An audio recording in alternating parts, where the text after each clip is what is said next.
Queridos, nós estamos diante de um texto muito conhecido, muito pregado. Eu particularmente já preguei esse livro profético do profeta Jonas algumas vezes.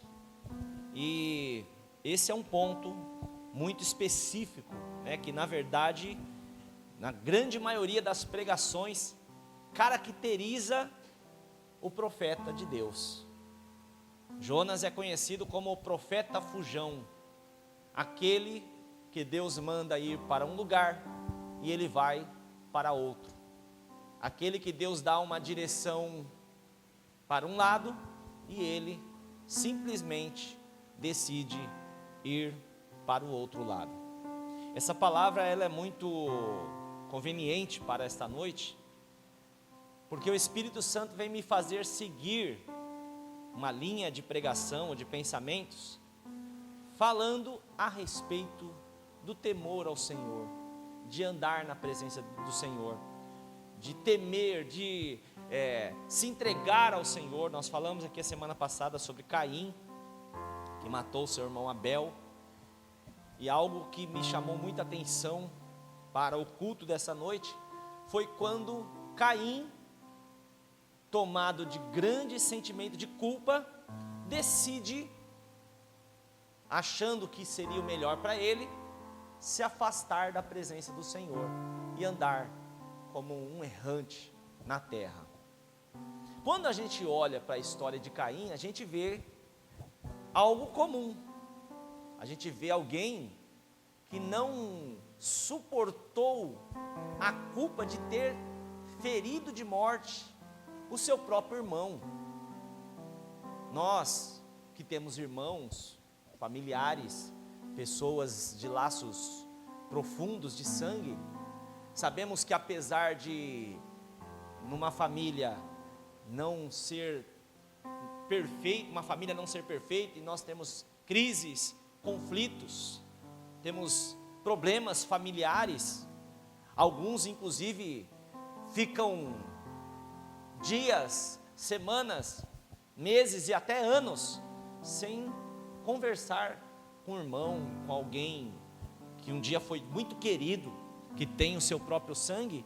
Imagine você, Caim, que por um motivo torpe, por inveja, ao invés de só se separar do seu irmão, de brigar com o seu irmão, ele fere o seu irmão de morte. Naquele momento de ódio, nós aprendemos aqui a semana passada, ele foi tomado por aquele ódio, cheio de inveja, com sentimentos à flor da pele, mas depois ele não suporta a culpa e decide fugir da presença do Senhor. Quando a gente olha para Jonas, a gente vê uma história completamente diferente. Quando a gente fala de Caim, a gente fala de um assassino, um malfeitor, um cara invejoso, um cara mau, um cara sangue ruim, alguém que tinha uma natureza violenta. Mas quando a gente fala de Jonas, a gente fala de um profeta. Diga comigo, um profeta. Diga, um homem de Deus. A gente fala de um profeta, um homem de Deus, alguém que Deus havia escolhido e já levantado para fazer a obra do Senhor na terra.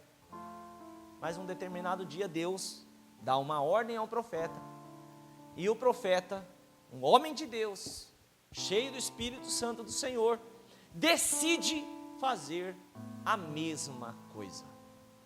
Irmãos, uma coisa que nós precisamos aprender diante da luz do Senhor, da palavra do Senhor, que quando nós tomamos uma atitude errada diante de Deus, elas têm o mesmo peso que todos os outros que já tomaram atitudes semelhantes. Veja, Deus dá uma sentença a Caim, mas diz para ele: você vai ser guardado, você vai ser protegido, você vai sofrer as consequências do seu erro, mas ninguém poderá te tocar. Caim não suporta a sua própria culpa, e a sua culpa foi tão grande no seu sentimento, nos seus pensamentos, que ele não leva em conta aquilo que Deus, a misericórdia que Deus havia disponibilizado a exercer sobre a vida dele.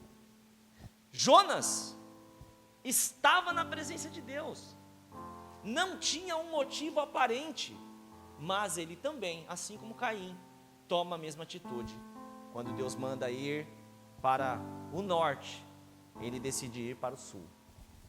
Quando Deus manda ele ir para o oriente, ele decide ir para o ocidente. E a gente vê na história de Caim, alguém que não volta mais, alguém que de fato se perde, alguém que de fato a sua história acaba. Irmãos, quando se trata em fugir da presença de Deus, existem alguns motivos e nós vemos isso nas próprias Escrituras. Por exemplo, quando a gente olha para a história de Jonas, nós vemos um motivo diferente da de Caim, que, como eu já disse, o motivo de Caim era um motivo, humanamente falando, justo. Alguém que recebe tamanha culpa e não se perdoa, humanamente falando, não divinamente. Mas quando a gente olha para Jonas, nós vemos um motivo um tanto quanto pior diante dos olhos de Deus, porque Jonas desobedece à vontade do Senhor, toma um rumo diferente, e o capítulo 4, nos primeiros versículos, a partir do versículo 1, 2 e 3, nós vemos que Jonas não foi para Nínive como Deus havia mandado, não porque ele tinha medo, ou só medo dos ninivitas, porque os ninivitas, de acordo com a história, eram uma nação, um povo, bem como os seus líderes, os seus reis, muito maus, extremamente violentos. Eles usavam várias formas de tortura contra o próprio povo de Deus para subjugá-los. Além de tomar os territórios de Israel, algumas cidades do norte, e depois ter cercado as cidades do sul, que era Judá, os ninivitas, na direção do seu rei, eles faziam coisas absurdas. Algumas delas, por exemplo, a tortura do empalamento. Não vou nem descrever aqui o que é essa tortura, porque tem algumas crianças, alguns adolescentes, de tão forte que ela é, mas você pode pesquisar depois. Torturas de decapitação, coisas que eles faziam como forma de orgulho da sua própria maldade.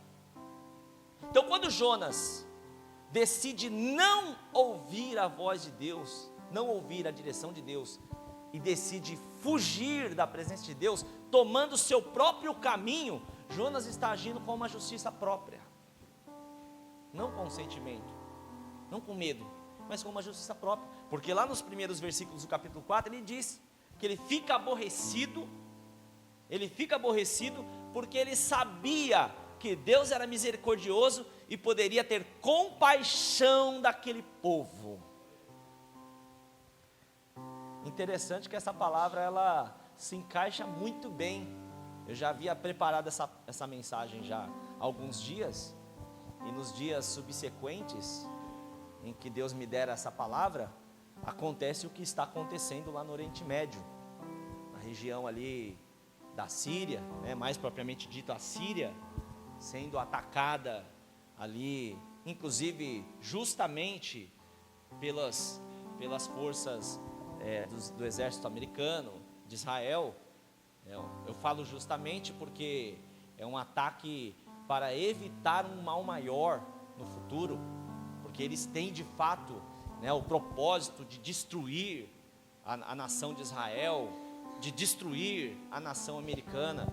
Então o que está sendo feito, apesar de eu não ver Deus em nenhum dos lados, como alguns acreditam, que Deus é o Deus de Abraão, o Deus de Israel, e a gente tem que orar para Deus abençoar Israel na guerra, não é isso, não é esse o meu posicionamento, mas por uma questão humana, eu acho justo que de fato ninguém deveria ter bombas atômicas. Agora, o que está acontecendo? Está acontecendo um ataque, pode ser justo ou não, até porque alguns civis estão morrendo nos dois lados, mas para defender a sua própria causa, para defender o seu próprio território, para defender, no caso de Israel e o Irã e outros países judeus, cristãos e muçulmanos, a sua própria fé. E pasmem, a Síria já havia tomado grande parte do Oriente Médio, e uma boa parte da Síria é o que compreende o Irã hoje. A parte noroeste do Irã fazia parte da Síria, estava sob o comando assírio. E o que Deus manda Jonas fazer? Vai lá com uma espada e fere o rei da Síria, que na época chamava Abad-nirari III. Vai lá e age por meio da força, mostrando para eles que eu sou Deus de Israel. Não, Deus diz para Jonas: vai lá e pregue para eles, vai lá e anuncie a mensagem para eles, vai lá e seja um representante do Deus amoroso, seja um representante do Deus misericordioso. Imagine vocês hoje, o líder de Israel recebendo uma ordem como essa. Ele vai pensar que seja qualquer outro Deus, menos o Deus de Israel. O Deus de Israel diz a Jonas: vai lá. E olha que interessante, irmãos, nem na força da espada e nem nas palavras mansas, persuasivas, porque a palavra era: vá e diga que eu vou destruir aquele povo, vá e diga que eu vou castigá-los, se eles não se arrependerem. Sabe o que a gente aprende aqui? Um primeiro ponto é que o evangelho do Senhor, ele não vem para ferir, para matar, não vem para deixar ninguém assustado, com medo do inferno, com medo de um castigo eterno, mas ele vem para abrir os olhos do violento, do pecador, do ímpio. E sabe o que a gente aprende? Porque depois de um processo doloroso, depois de um tratamento profundo da parte de Deus com aquele profeta, ele vai até Nínive, e ele caminha àquela cidade por 3 dias, pregando a palavra do Senhor, e a Bíblia diz, irmãos, que todos os habitantes daquela cidade, desde os grandes aos pequenos, dos ricos aos pobres, todos, absolutamente todos, se arrependeram diante do Senhor. Todos se arrependeram diante do Senhor, ao ouvir o que? A dura mensagem de Deus. O que a gente aprende, meu irmão? O que eu carrego, o que você carrega, ou o que você pode carregar, não é um buquê de flores, muito menos uma espada, ou uma arma, ou uma caixa de bombom. Você já percebeu que hoje nós temos visto os extremos? Por exemplo, quando você olha para as críticas em relação ao que está acontecendo no Oriente Médio, uns dizem: tem que matar, tem que ferir, tem que destruir todo mundo, tem que acabar com tudo, joga uma bomba atômica lá naquele lugar e destrua aqueles terroristas, todos eles.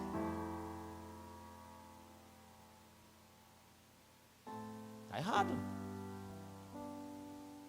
Tem que agir com a arte da guerra, na arte militar, atacar as usinas nucleares, aí está certo. Mas não tem que matar todo mundo, não tem que destruir todo mundo. Mas outros dizem: tem que ir lá e fazer aliança com eles, tem que ir lá e sentar na mesa com eles, fazer acordos. Irmãos, uma coisa que nós aprendemos desde o início de todas as coisas: luz e trevas não se combinam. Amém?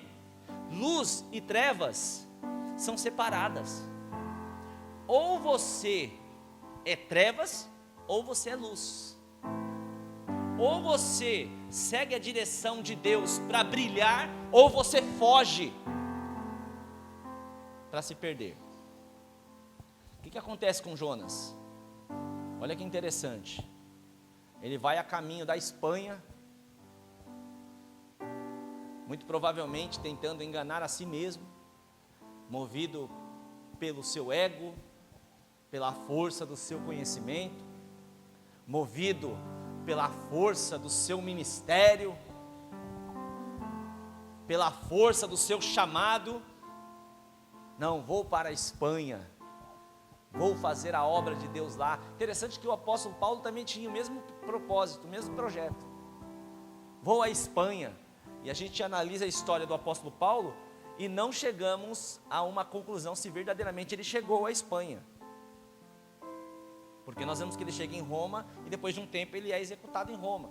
Provavelmente não tenha ido até a Espanha. E o que Jonas faz? Vou à Espanha, vou lá fazer a obra de Deus, João. Vou lá porque lá é o lugar que Deus vai me usar poderosamente, meu irmão, minha irmã. Deus pode ter te dado um mundo.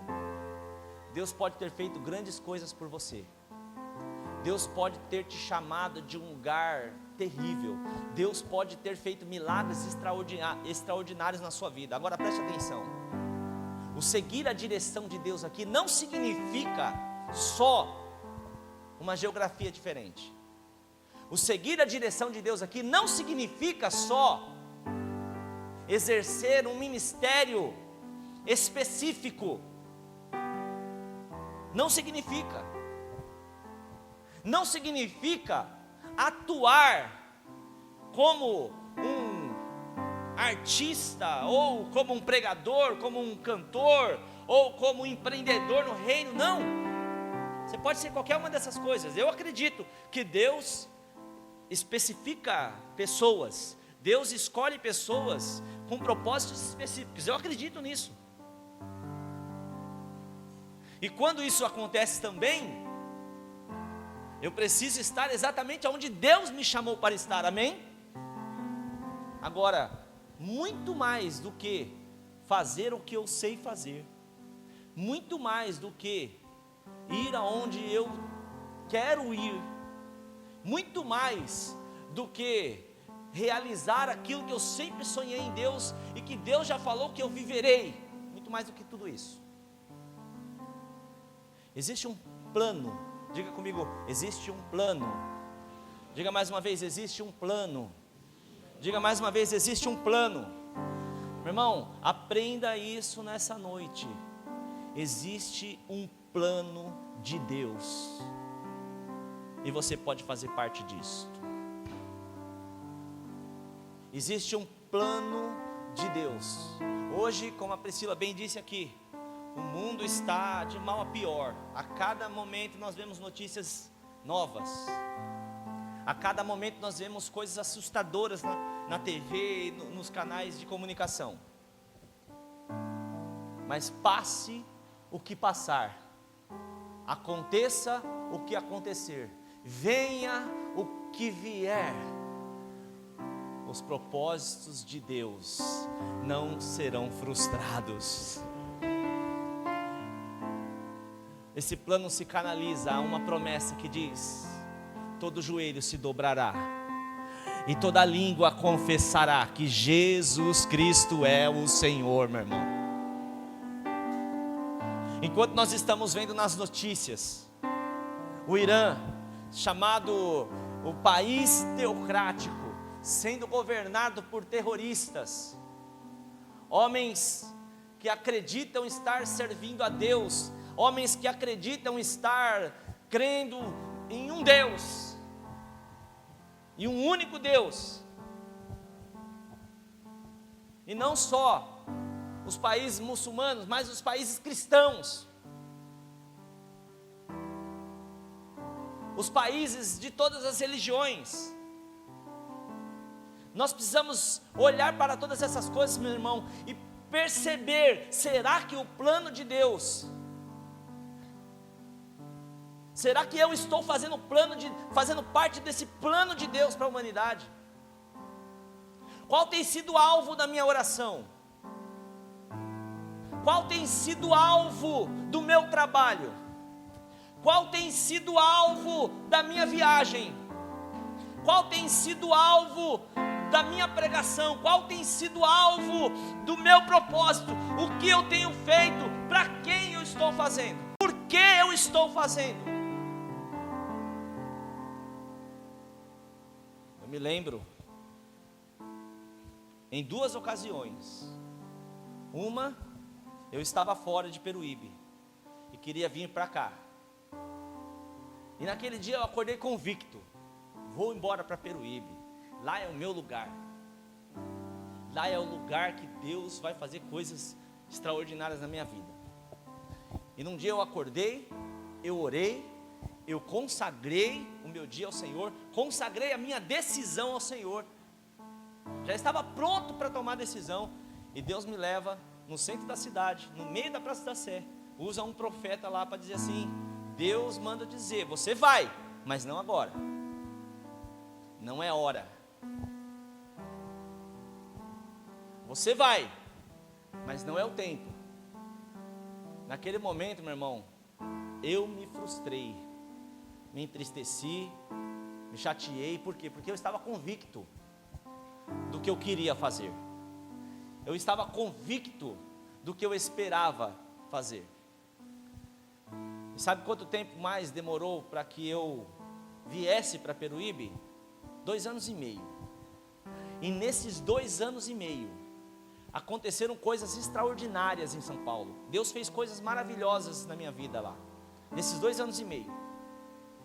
Financeiramente falando, socialmente falando, eu vivi coisas tremendas.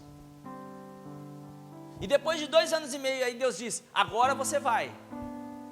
E eu estava tão bem, estava prosperando tanto, estava indo tão bem, já sonhando tanto com aquilo tudo que eu estava vivendo em São Paulo, que eu falei: não, Senhor, agora eu não quero mais. Deus falou: não, agora você vai largar tudo, vai abrir mão de tudo e vai.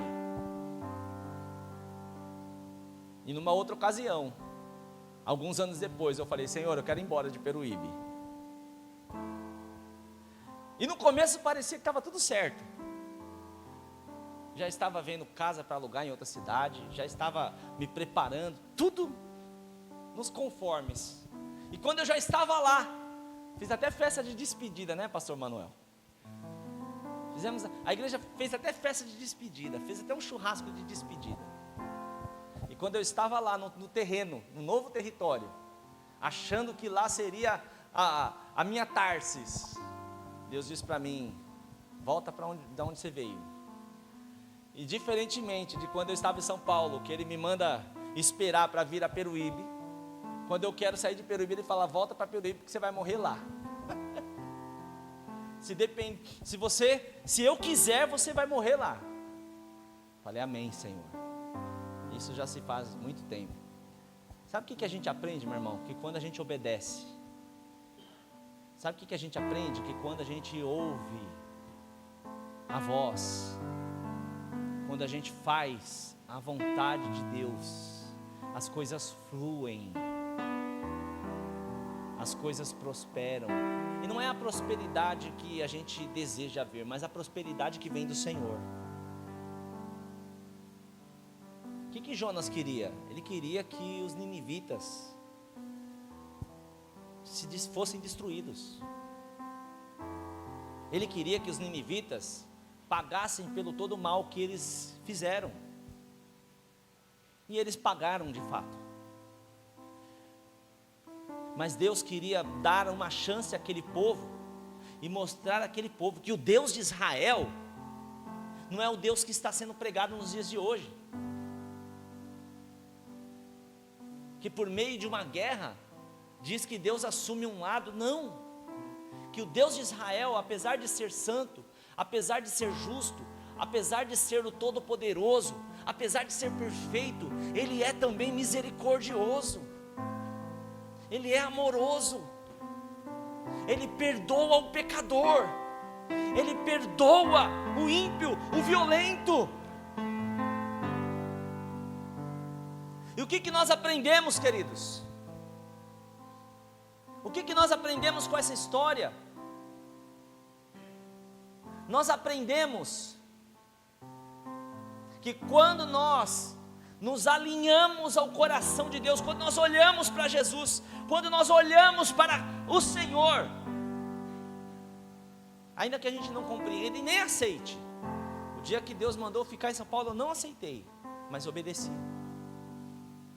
Você não precisa ser hipócrita, você não precisa ser falso, você não precisa fazer um teatro. Não adianta você falar uma coisa com a boca e o coração está dizendo outra. Não adianta você querer se esconder. O que ele fez? Ele pega um navio para se esconder de Deus. Ele pega um navio para tentar tapar o sol com a peneira, lembra do sol? Queridos, tentar se esconder de Deus é como tapar o sol com a peneira. Talvez você esteja aqui hoje fazendo alguma coisa nesses dias que Deus não te mandou fazer. Ou pior, Deus não te chamou para fazer. Deus não te escolheu para fazer. Deus não te designou a fazer. Ou, contrário, Deus tenha te designado a fazer algo e você simplesmente fez algo diferente e ainda vem oferecer diante do Senhor achando que o que você faz é suficiente, achando que o que você faz é aquilo que Deus quer. Não! Aprendamos algo poderoso nessa noite, meu irmão. Servir ao Senhor é um privilégio para nós. Ser servo de Deus é um privilégio àquele que foi chamado a servir. Independentemente do que seja. Se é pregar com o microfone na mão, se é varrer, se é dar pão, não sei. Servir a Deus, diga comigo, servir a Deus é um privilégio. É um privilégio, meu irmão. Esse é o privilégio que só a igreja tem. Esse é um privilégio que só você tem. Eu não costumo mais fazer isso, mas eu quero interagir um pouco, porque vocês estão com uma cara muito brava assim. Fala assim, esse é um privilégio que só você pode ter. Fala para ele aí. Só você pode ter, meu irmão. Porque esse privilégio é um privilégio que vem de Deus. É um privilégio que vem de Jesus. Né, João? É um privilégio que vem de Jesus. Olha, quando Jesus estava lá com os discípulos, na última ceia, Jesus manda trazer uma bacia, uma toalha, uma bacia com água, uma toalha. Jesus vai lavar os pés dos discípulos e Pedro fala, de maneira nenhuma. De maneira nenhuma tu me lavarás os pés. Jesus falou assim, se eu não lavar o teu pé, você não tem parte comigo. O que Jesus estava ensinando? No reino de Deus, o líder, o grande, é o menor. O líder é o servo. Aquele que foi investido de autoridade é aquele que deve estar na base da pirâmide. Na base. Estava vendo hoje como que funciona a hierarquia lá no Irã. E o parlamento já decidiu fechar o canal lá de Hormuz. E se isso acontecer, prepare o bolso para abastecer, que a gasolina provavelmente vai dobrar o valor. É bom já até aproveitar. Isso num espaço de 10 horas. E aí o parlamento já decidiu, os políticos já decidiram, estão esperando a resposta do Ayatollah Ali Khamenei. porque ele é o cara que manda. E sabe quem é o Ayatollah Ali Khamenei? É o apóstolo, é o bispo, é o papa dos muçulmanos no Irã, é o homem de Deus, é ele que manda e desmanda, é ele que dá as ordens. Isso não é só no islamismo não, meu irmão, no cristianismo é assim também. Tem o papa lá no Vaticano e tem o papa dos evangélicos aí, ou alguns papas,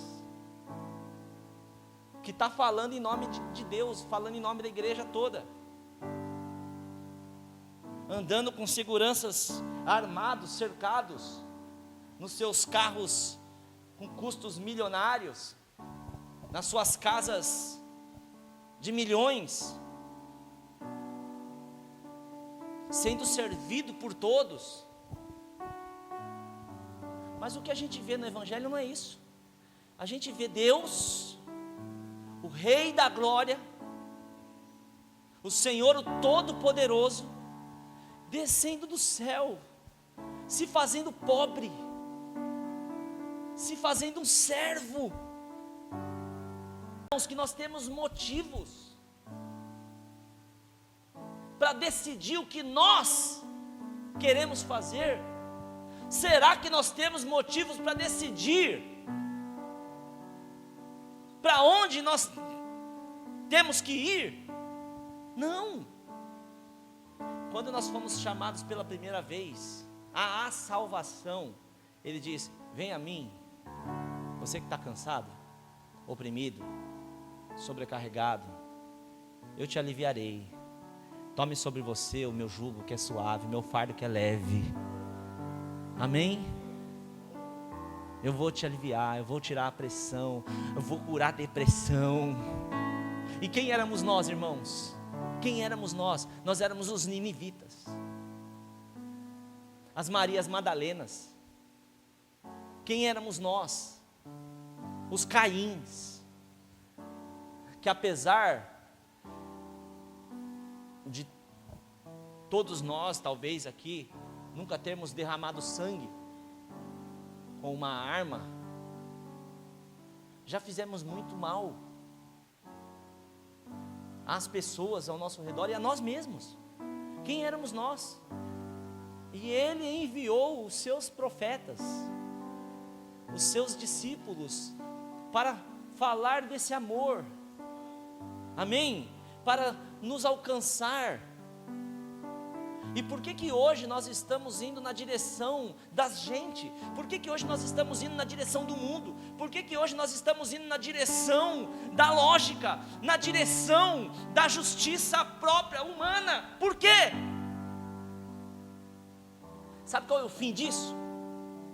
O fim disso é dor, sofrimento, tristeza, angústia e o pior, frustração. Frustração. Olha o que acontece com Jonas. Ele entra no barco, se esconde no porão do barco, dorme tranquilamente, e uma tempestade terrível lá fora. Nós vemos um profeta em depressão, um profeta em isolamento social, um profeta que ao invés de estar orando, ao invés de estar pregando, ao invés de estar fazendo a coisa certa, está dormindo na hora errada. É bom dormir? É bom, irmãos, mas tem hora que você tem que estar com o olho aberto, acordado,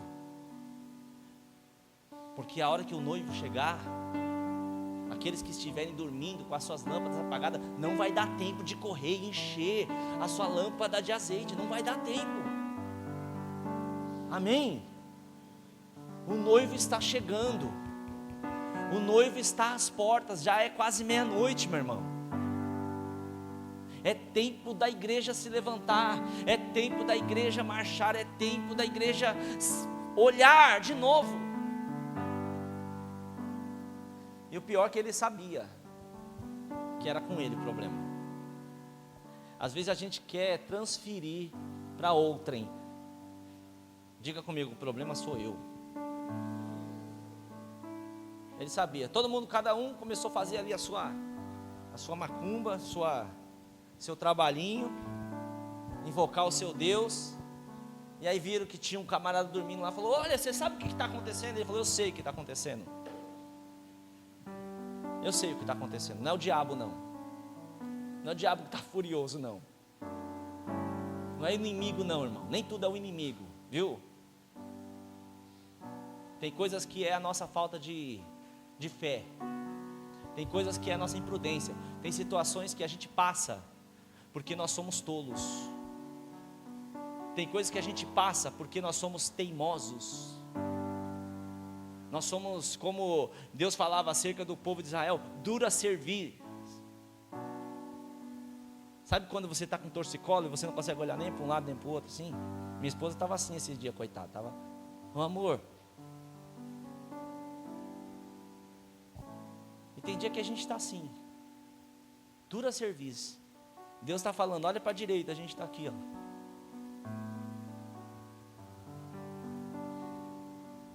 Dura serviço, teimosia.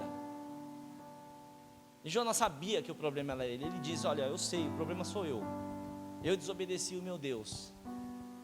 E olha que interessante. Jonas diz para eles: a solução é jogar a mim no mar. Jogue-me ao mar. E isso vai ser resolvido. Irmãos, os ímpios que estavam naquele barco pareciam que eram mais crentes do que Jonas. Porque enquanto Jonas estava fugindo, irmão Nelson, para deixar o povo lá se lascar e morrer, os ímpios estavam orando para saber se jogava ele mesmo ou não. Que lição de moral, irmão. Sabe quando aquele vizinho, sabe quando aquele colega de trabalho fala assim: olha, vamos parar de reclamar, porque as coisas vão melhorar? E o crente está lá: está atrasado meu salário. Não pagou uma hora extra ainda, eu não vou trabalhar não. Esse é as maiores escândalos que a gente comete, e muitas vezes a gente acha que está sendo justo. Eu me lembro que quando eu trabalhava em São Paulo nessa empresa, o patrão atrasava um pouquinho a hora extra, às vezes atrasava 1, 2 dias o salário. Os primeiros a fazer rodinha eram os crentes. Os primeiros a chegar atrasado, porque o patrão estava devendo, eram os crentes. E eu dou graças a Deus, porque antes de eu me converter, minha mãe orava: Senhor, se for para o meu filho se converter, que ele seja crente de verdade. E eu falava para aqueles irmãos, o que nós estamos fazendo aqui, o que vocês estão fazendo está errado. A gente precisa fazer a empresa prosperar. A gente precisa fazer a empresa caminhar, a empresa crescer. E eu me lembro que a empresa passando por uma situação muito difícil, e eu falei para o meu chefe na época, que era o patrão lá, o dono da empresa, falei assim: o senhor me permite fazer uma oração aqui todo dia antes de a gente começar o trabalho? Ele era espanhol: lógico, Tiago, lógico, vamos parar todo mundo, vamos todo mundo orar ao seu Deus. Irmãos, a empresa estava quase falindo. No espaço de 30 dias, a empresa deu um salto e passou a uma prosperidade tremenda. No espaço de 30 dias que nós orávamos todos os dias antes de começar o expediente. E sabe quem foi o primeiro a receber todas as horas extras? Moá. Sabe quem foi o primeiro a ser promovido depois de tudo aquilo? Moá. 30 dias depois, foram bênçãos sobre bênçãos. Meu irmão, minha irmã, às vezes a direção de Deus não é o que a gente quer. Às vezes a direção de Deus, ela é difícil a gente seguir, porque vai contra os nossos conceitos, vai contra o que o mundo acredita, vai contra o que eu quero, vai contra. Mas no fundo a gente sabe. No fundo você sabe. Você sabe o que tem que fazer. No fundo você sabe para onde você tem que ir. E se porventura tenha errado, se porventura tenha feito a coisa errada, tenha seguido a direção errada, tenha pecado, tenha se rebelado contra Deus. Quem está vivo aqui? Deixa eu ver. Quem está vivo aqui? Só quem está vivo, levanta a mão, dá um glória a Deus. Só os vivos louvam ao Senhor. Ah, meu amado, se você está vivo, e ainda que tivesse morto, se fosse pelo menos 3 dias, Ele tem poder para ressuscitar e fazer de novo. Então volta. Está precisando de uma ajudinha? Pede para alguém te jogar.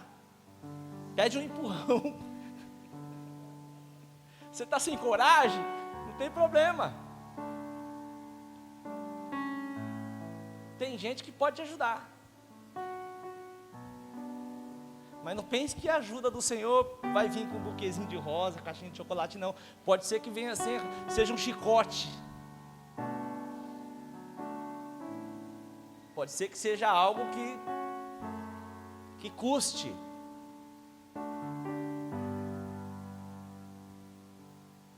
Qual é o medo? O medo de perder? O medo de se afogar? Olha que Deus diz: se passares pelas águas, elas não te afogarão. Se passares pelo fogo, ele não te queimarás.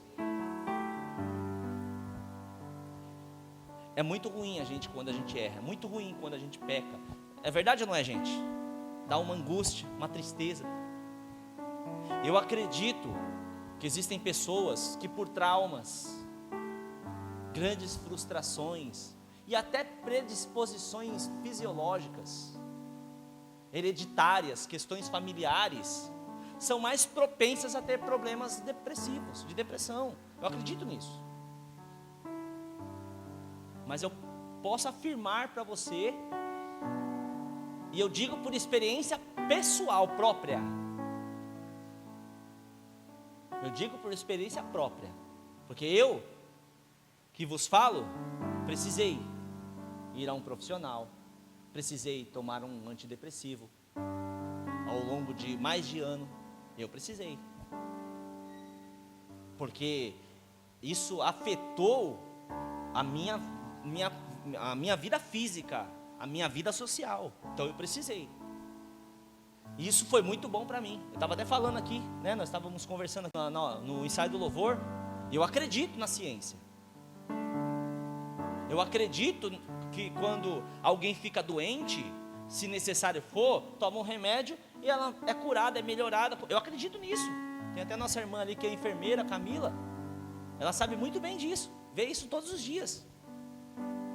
Pessoas que chegam no hospital doente e elas precisam de uma intervenção médica, uma intervenção científica.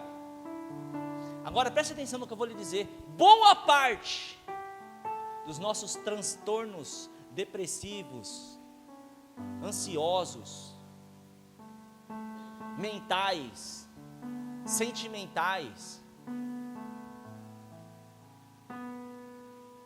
é não caminhar no propósito pelo qual nós somos chamados. Boa parte. Eu não negligencio a ciência, não negligencio um tratamento medicamentoso, não negligencio. Mas, se nós entendermos o que Deus quer para nós, eu garanto para você, meu irmão, que as coisas vão melhorar. O problema é que quando a gente peca, quando a gente se rebela, quando a gente faz a coisa errada, fica mais difícil de voltar.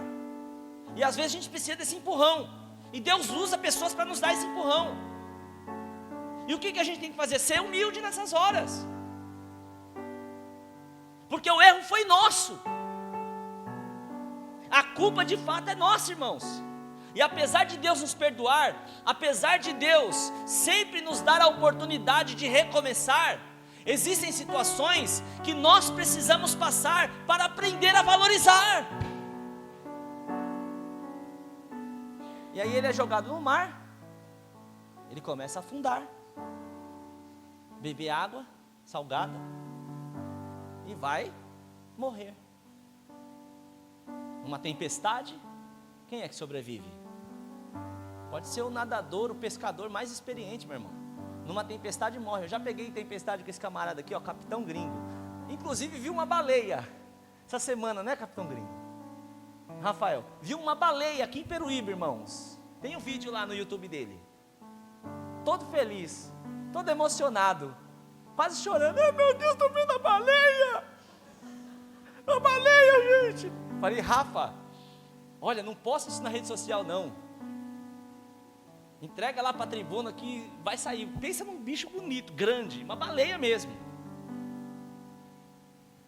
Mas antes de ver a baleia, quantas... Fala, Rafa. Olha aí. Isso aconteceu ano passado aqui no Chile. Surfista. Estava surfando, a baleia foi, bum, engoliu, depois jogou ele fora. Mas antes de ver essa beleza toda dessa baleia que você viu, quantas tempestades você já não pegou no mar, Rafa? E eu já peguei 2 com você. Já peguei 2 com ele. Peguei a primeira, tempestade terrível, cheio de raios, trovões, ondas gigantescas.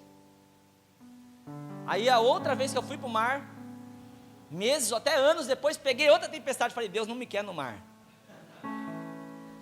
Porque eu já estava querendo virar pescador já. De tão bom que é ir para o mar. Tempestades terríveis. Se pega um raio naquele barco dele lá, que é todo de alumínio, de inox, frita todo mundo.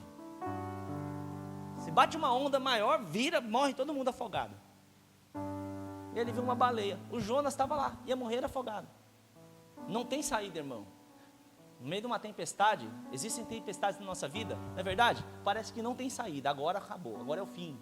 Quem já passou por isso? Agora é o fim.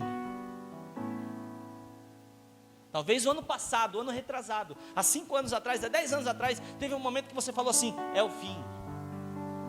Não tem mais saída, não tem mais jeito. Você está aqui hoje, meu irmão. Não era o fim, era o começo de um novo tempo. Era o começo de uma nova história. Você crê nisso nessa noite? Então você pode dar uma salva de palmas para Jesus?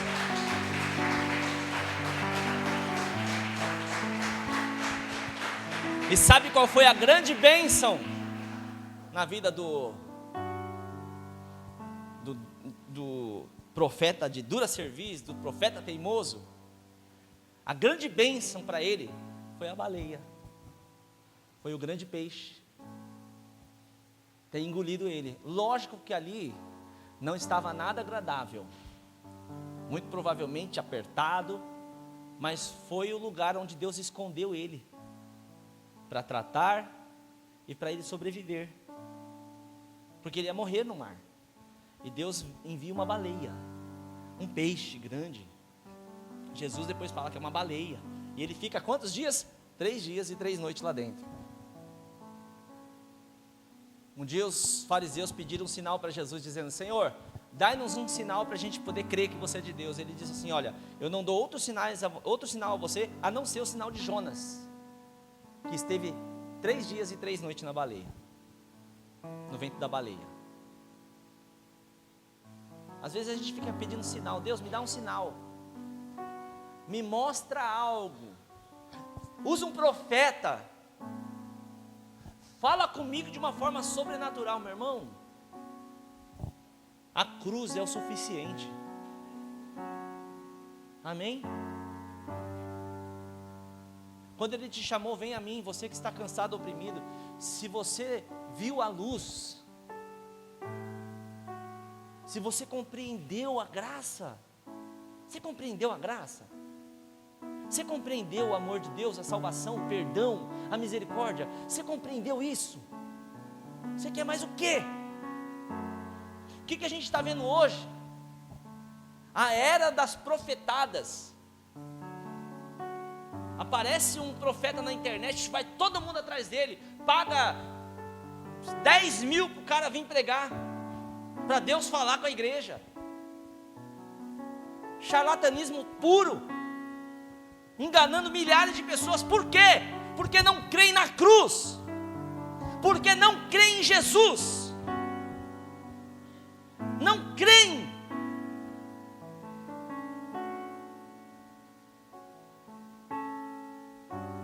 Vieram até Jesus, Senhor, corre porque Lázaro está doente, vai morrer. Ele diz, não tenho lhes dito que se vocês crerem, vocês verão a glória de Deus. Irmão, Vou repetir que eu acho que você não entendeu. Se você crer, você verá a glória de Deus. Deus continua sendo o mesmo, meu irmão. Jesus não voltou ainda não. Como disse alguns profetas dos séculos passados, Ele não voltou ainda não. Ele está voltando. E Ele continua presente. Ele continua agindo. Amém? Ele continua atuando. O peixe engole o profeta. Fica com ele 3 dias. Lá no ventre. E a Bíblia diz que quando ele está no ventre da baleia, ele começa a orar. No ventre da baleia. Tem momentos na nossa vida que a gente não consegue orar. Verdade ou não é? Tem momentos na nossa vida que a gente quer orar e a palavra não sai. E se sai alguma coisa, parece que não passa do teto, bate e volta. Tem momentos da nossa vida que a gente não consegue crer, a gente não consegue exercer a nossa fé. Tem momentos na nossa vida que a gente não consegue, por causa da tempestade. Se a gente tiver um pouquinho de fôlego, alguma oportunidade, o que a gente tem que fazer? Dar um jeito de clamar, ou no mínimo respirar. Quem já pegou onda aqui? Quem já surfou aqui? Aí tem, olha, quantos? Sabe quando você pega aquela onda grande? Acho que em Peruíbe é meio difícil, né? Aquela ressaca, que aí você faz aquela cavada e quando você vai subir assim, ela faz assim com você, ó. E aí ela te joga para baixo e você fica parecendo que está dentro de um liquidificador embaixo assim da onda. Aí de repente você está lá naquele liquidificador, a onda pega e joga você para o alto. Aí quando ela joga você para o alto, você só coloca a cabecinha para fora e você faz assim. Depois ela te joga para baixo de novo. Verdade ou não é? Vocês são surfistas nada, tudo merrequeiro. Não sabe o que é isso. E ela faz esse processo com você umas 2, 3 vezes. Ela joga você lá para baixo, você fica girando no meio da água lá embaixo, bebe água pelo nariz, pelo ouvido, pela boca. De repente ela te joga para cima, você faz assim, e bum, de novo para baixo. A hora que ela passa, que você vai para a superfície, é aquele alívio. Mas se a ressaca estiver grande, você olha lá para a areia, você fala, meu Deus, tem que voltar tudo isso. Eu falo porque eu já passei por isso, e a cordinha ainda do leste estourou. A prancha foi embora, eu fiquei sozinho lá na arrebentação. Às vezes acontece isso com a gente não tem, parece que não tem fôlego, parece que não tem força, porque a onda está mais forte, o mar está mais forte, a tempestade está forte. Meu irmão, o Senhor é o teu fôlego, o Senhor é o ar que a gente respira, amém?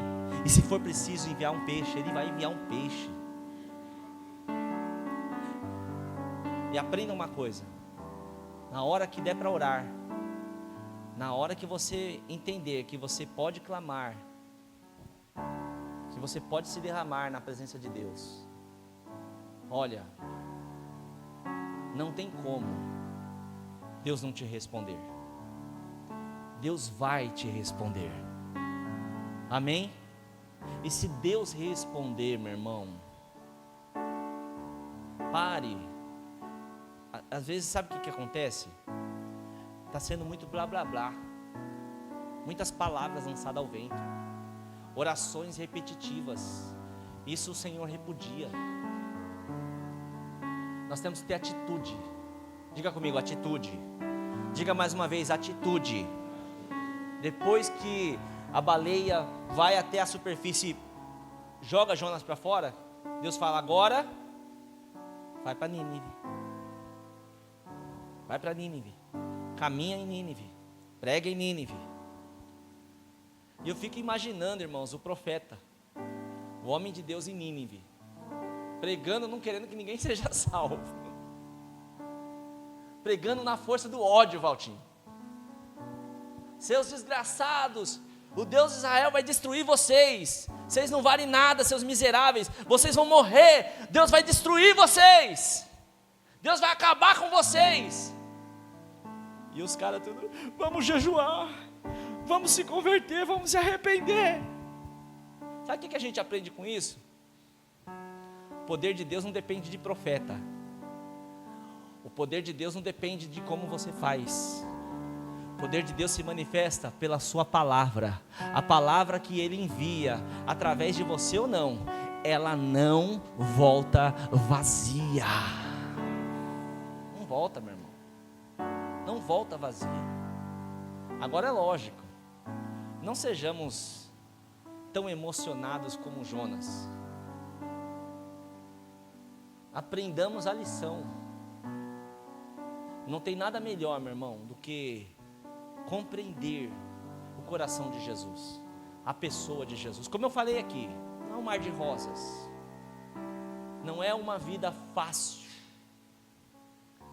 Existem situações, inclusive esses dias eu estava num leve debate com o meu discípulo Rafa, a respeito de consequências de algumas maldades que as pessoas fazem. E algumas delas, irmãos, acabam perdurando para a vida toda. Algumas maldades, a consequência dessa maldade terrena, ela pode perdurar para a vida toda. E a Bíblia ensina isso. Nós temos bases teológicas para essas coisas. Agora, isso independe, o amor, o perdão de Deus independe das consequências que a gente sofre na terra. Amém? Por exemplo, no meu caso, por causa da minha imprudência no mundo, eu adquiri algumas enfermidades. E aprove Deus ter me dado a cura de todas elas. Hoje, graças a Deus, eu não tenho nada, absolutamente nada do que eu já tinha no mundo, por aquilo que eu adquiri no mundo. Mas tem gente que não é curado. Tem gente que continua com problemas que adquiriram por má alimentação, por causa do tempo, passava a madrugada inteira na rua, ficou doente. Tem gente que adquire infecção no sangue, HIV, e Deus não cura, e a pessoa morre desse jeito. E qual o problema? Se Deus curar, Ele é Deus. Se Ele não curar, Ele continua sendo Deus. Se a gente morrer cedo na terra, nós vamos viver eternamente no céu. Amém, queridos? O Evangelho independe do tempo que a gente vive aqui. O Evangelho independe do que a gente recebe aqui, independe. Se Deus quiser nos agraciar por muitos anos de vida, com muita saúde, com dinheiro, amém. Mas se não, enquanto estamos aqui, irmãos, vivamos a vida de Cristo. Porque se o Senhor nos levar, é lucro. Amém? Eu não sei se a igreja vai passar por isso, por perseguição, não sei, eu acho que não.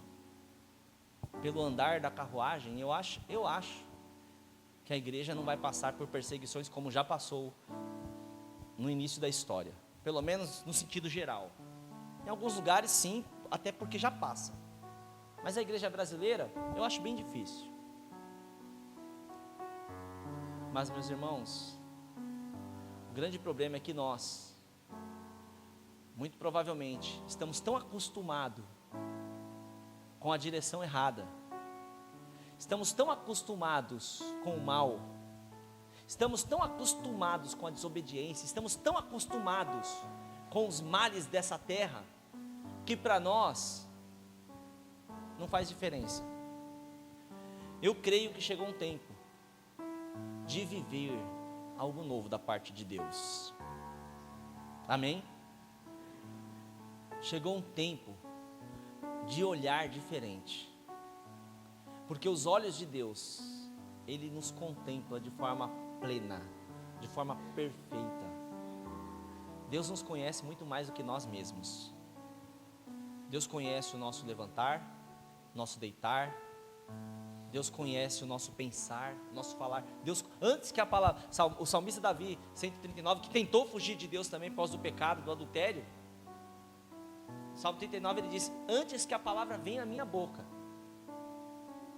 o Senhor já conhece. O apóstolo Pedro, que tentou fugir também, por um motivo semelhante ao de Jonas, o Senhor foi buscá-lo. Mas antes disso, ele mesmo havia declarado, com a própria boca dele: para onde iremos nós, se só o Senhor tem as palavras de vida eterna? Para onde nós iremos, meus irmãos? O que adianta eu fazer algo que tanto me agrada, eu ir para onde eu tanto desejo, se o Senhor não estiver comigo? Se o Senhor não estiver comigo, se o Senhor não estiver à nossa frente, é melhor ficarmos parados. Amém? Feche os seus olhos.